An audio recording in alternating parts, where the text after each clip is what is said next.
to go with the Isaiah passage that Matt read for us, because I thought it'd be a good one for us to look at, considering we are just starting this new year, and the message is about rising and shining in the Isaiah passage. So this is Isaiah 60. It's a really I think that it's the reason why I think it's a good message for the start of the year is that it's a very powerful message about hope, um, and restoration and mission, and it's probably a good opportunity for us to reflect on this passage as we see through the year. But the passage is so Isaiah was one of the key prophets in the Bible, and his prophecy had always been about the coming back of the Messiah returning back. And in this passage, he's talking about the people of Israel in this period of darkness. And with it, of course, this is with them being in exile. They're very kind of encouraged, and they're sort of feeling broken. Very much like us today, really, in our world today. We're a broken people living in a broken world. And but the passage is also talking about this message, this bold message from God to say that we should rise and shine, despite our challenges, difficulties, etc. And it's also a reminder that the light that we get from God is not meant to be just for us. It's meant to be shared, so he blesses us so we can bless others. So this is really just a kind of a summary there of what the passage is about. But before we dive into the passage, has any of you thought about what your New Year's resolution is for 2026? Just wondering. Anyway, hold that thought. And by that time, I'm not actually referring to the typical New Year's resolution that we have, which is often around, I'm going to try and make sure that I eat well enough, and so my weight is managed. Yeah, this tends to be the most popular one, doesn't it? There are some other kind of goals that we tend to strive for. But I would like us to think more about our spiritual goal wants to look like, right? And I think that this is why this particular passage is quite inspiring for us. So me personally, I have said to myself that this year I'm going to challenge myself to speak more about my faith, even amongst non-believers. Okay. And really speak truth to power, I think is a good word, isn't it? Is going to need a lot of courage, but I'm hoping that this is something that I really like to strive towards.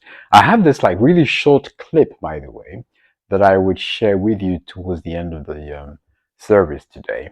And because one of my missions, I have been speaking to some of you, Matt, etc. One of my missions this year is to bring healing to as many people as possible through my coaching, my life and leadership coaching, right? And so I would like for you to pray for me too, actually. I think I'm going to need this as I strive to make people's lives better. And I so if we go back to this particular passage that Matt read, here we go. Arise and shine, for your light has come, and the glory of the Lord rises upon you. This is looking a bit like that, isn't it? I was just thinking about that. So appropriate. We are definitely in that mode. Everything is connecting together as they should. So in verses 1 to 2, Jesus commands his people, us, to arise and shine. The word arise, I was also thinking about this a bit more, kind of a bit more deeply. What does this word arise actually mean? And I guess it could be also linked to developing the courage, isn't it? Um, uh, um, Coming out of this despair, this state of despair, even. Um, and shining, of course, is having this light that we project outwards, and so that when other people see us, they feel drawn to God, yeah, from this light that we are carrying. Um, and darkness, although darkness covers the earth, the Lord's glory rises upon us, his people.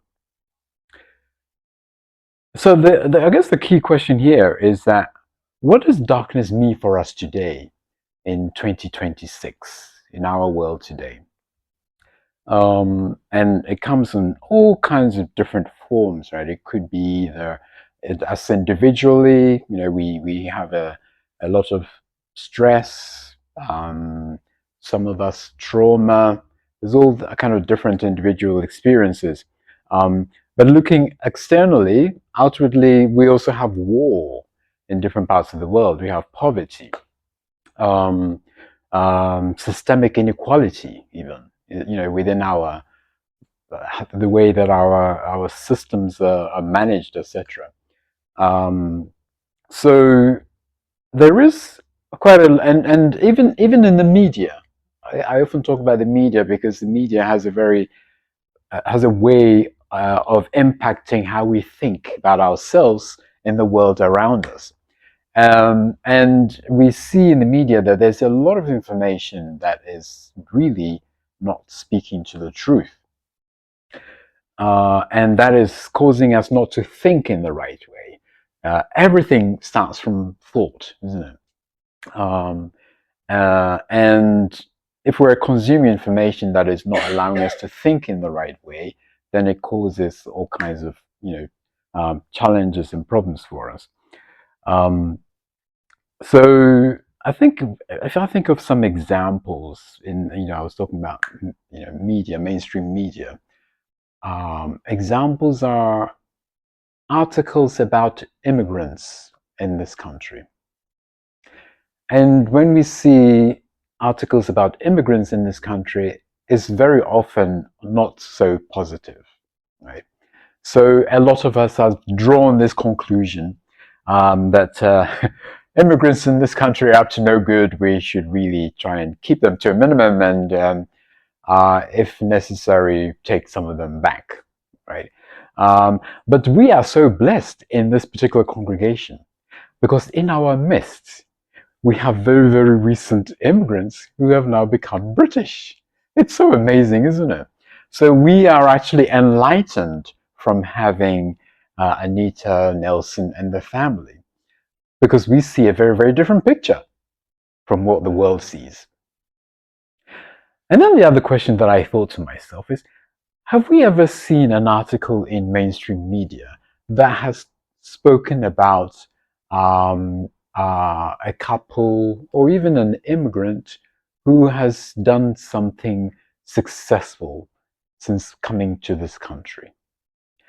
Out of interest, have any of you seen such an article?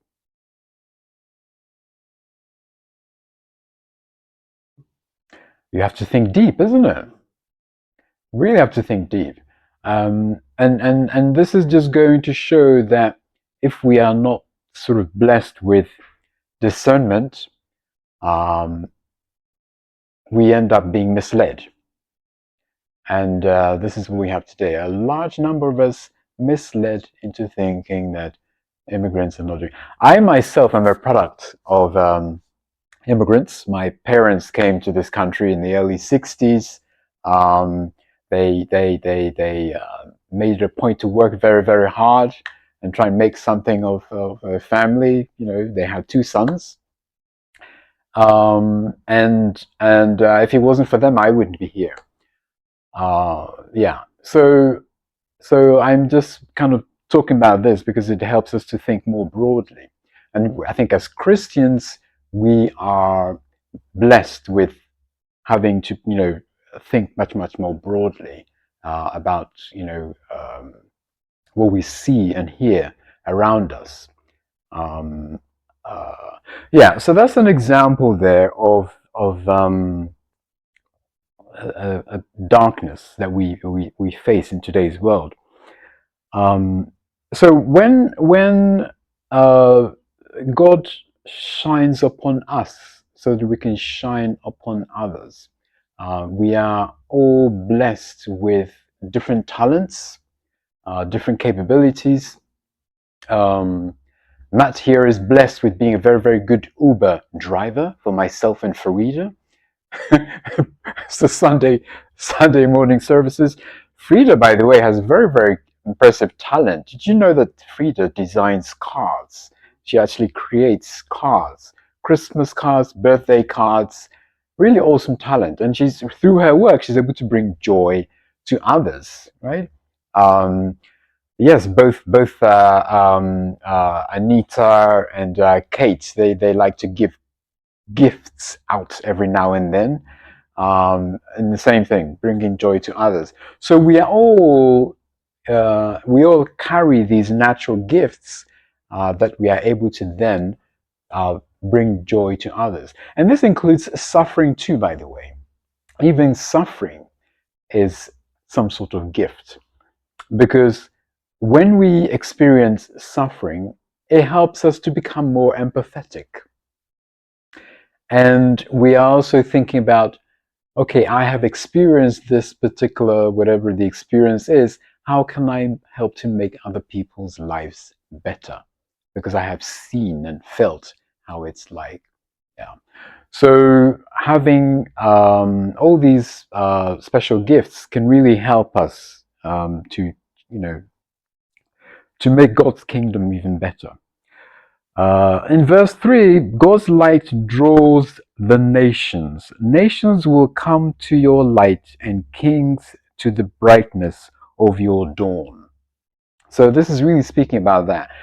When I remember attending one of Andy Sash's sessions on spiritual leadership, and Andy was talking about how what we can do to bring more people into the church. And one of the explanations that he gave, which really stuck with me, is that when we're trying to bring people into the church, it's not just about us, approaching people and saying, this is who we are. We have this church in North Finchley. We would like for you to come and join us for, service, see what the experience is like. Most people would join the church based on how we behave. And so they are monitoring, they are looking at us to see how do we conduct ourselves. And that is what is most likely going to draw them to come to the church. And not necessarily what we say about how wonderful the church is. And this is something that has really, really stuck with me. I think I was talking about my experience in Morocco some time ago when I was living with my Moroccan family who are Muslim. And for the first time, they're inviting a Christian person into their home to stay with them for some time. And all I kept doing was praying for me to conduct myself in the best possible way because I'm carrying this Christian brand with me. So that hopefully they would recognize that, this faith, maybe there's something there then. And who knows, they might even consider it themselves. But yeah, so us carrying ourselves in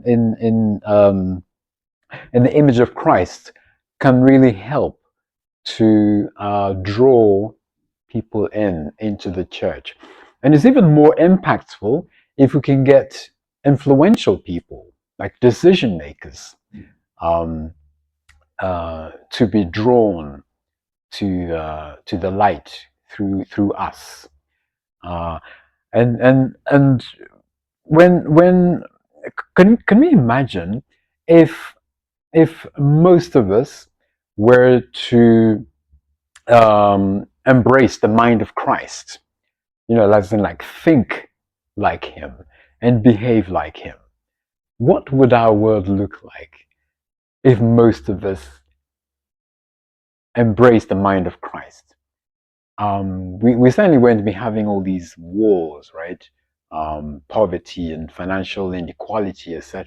Because we would know that thinking like Christ involves, if I'm blessed with some possessions, I want to bless others in the same way. Yeah. So is that speaking to the importance of the fact that when God blesses us, we should also bless others. God's restoration brings joy and abundance. Um, Joy and abundance, and with it comes wealth and resources. Now, when let's talk about wealth and resources. So it's not just about financial wealth per se, um, but it could be other blessings, and some of it that we have mentioned before. Um, Blessings around being joyful and being able to share that joy to others. Um, uh, Being courageous and being able to speak truth to power, and encourage others to believe in themselves. Okay, so these are all um, uh, the resources that the good Lord has bestowed upon us, and is expecting us to use them in a way that is helping to build His kingdom. So what are the key takeaways from this particular passage? It's really about God's light overcoming darkness. This is the number one, and then God's glory in us being drawn to others as well, and that God's blessings are meant to result in worship and generosity. So this is really the key message for this particular passage reading here. So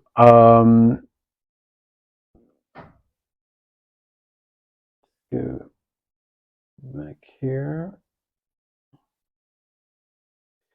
So for this coming year, we are going to inspire each other through the Holy Spirit and welcome more people into the church. And this is really what all the arising and shining messages is about. Okay.